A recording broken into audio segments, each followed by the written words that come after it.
قرآن پاک کی آیت ہے ما یلفظ من قول الا لدیہ رقیب عتید، کہ انسان جو بھی منہ سے بات نکالتا ہے، الفاظ نکالتا ہے، اس کے اوپر ایک نگہبان یعنی فرشتہ مقرر ہے کہ وہ فرشتہ انسان کے منہ سے نکلے ہوئے الفاظ اور بات اس کو نوٹ کر رہا ہے۔ اس لیے حضور پاک صلی اللہ علیہ وسلم نے ارشاد فرمایا کہ جو شخص اللہ اور یوم آخرت پر ایمان رکھتا ہے اس کو چاہیے کہ وہ خیر کی بات کہے یا خاموش رہے۔ ایک اور حدیث میں آپ علیہ السلام نے ارشاد فرمایا من صمت نجا، کہ جو شخص خاموش رہا وہ نجات پا گیا۔ ایک اور جگہ آپ نے ارشاد فرمایا من حسن اسلام المرء ترکہ ما لا یعنیہ، کہ آدمی کے اسلام کی خوبی یہ ہے کہ وہ لیانی باتوں کو چھوڑ دے، لیانی کام کو چھوڑ دے، یہ اسلام کی خوبی ہے۔ اب زبان یہ جو دی ہے اللہ رب العزت نے، اس کو محفوظ رکھنا یہ ہر مسلمان کی ذمہ داری ہے۔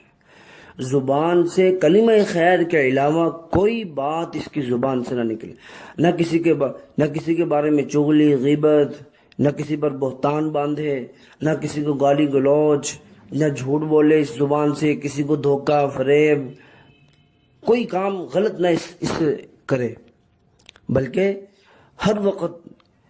اس زبان کو اللہ رب العزت کے ذکر کے اندر مشغول رکھے۔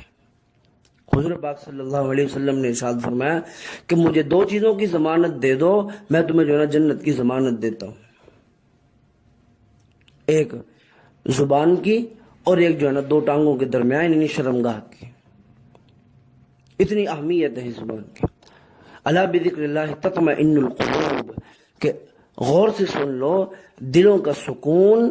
اطمینان، چین اللہ رب العزت کو یاد کرنے میں ہے، اللہ رب العزت کے ذکر کرنے میں ہے۔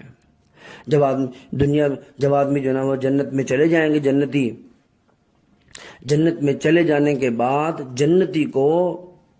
کسی چیز کا دکھ اور افسوس نہیں ہوگا سوائے اس گھڑی کے جو اس نے جو ہے نا اللہ رب العزت کے ذکر کے بغیر نکال دی، اس نے سوائے اس گھڑی کے۔ ایک حدیث پاک میں ہے کہ جب جنتی کروٹ لے گا تو کروٹ لینے کی وجہ سے خوشبو اٹھے گی، تو نیچے کا جنتی اس کو خوشبو آئے گی، تو وہ پوچھے گا فرشتوں سے کہ یہ خوشبو کیسی ہے، اتنی عمدہ خوشبو کہاں سے آ رہی ہے؟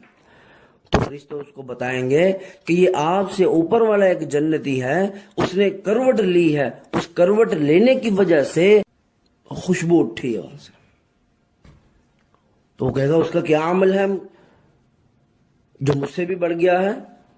تو وہ فرشتے کہیں گے کہ دنیا میں رہ کر کے اس نے ایک مرتبہ سبحان اللہ زیادہ کہی ہے۔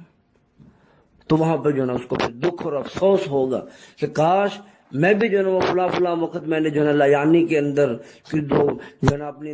لیانی کے اندر وقت گزار دیا، دھوکہ، جھوٹ اور جو ہے نا اسی طرح میں نے وقت گزار دیا، اس وقت کو جو ہے میں قیمتی بنا لیتا، اس کو میں اللہ کے ذکر کے اندر میں وقت اپنا مصروف کر دیتا۔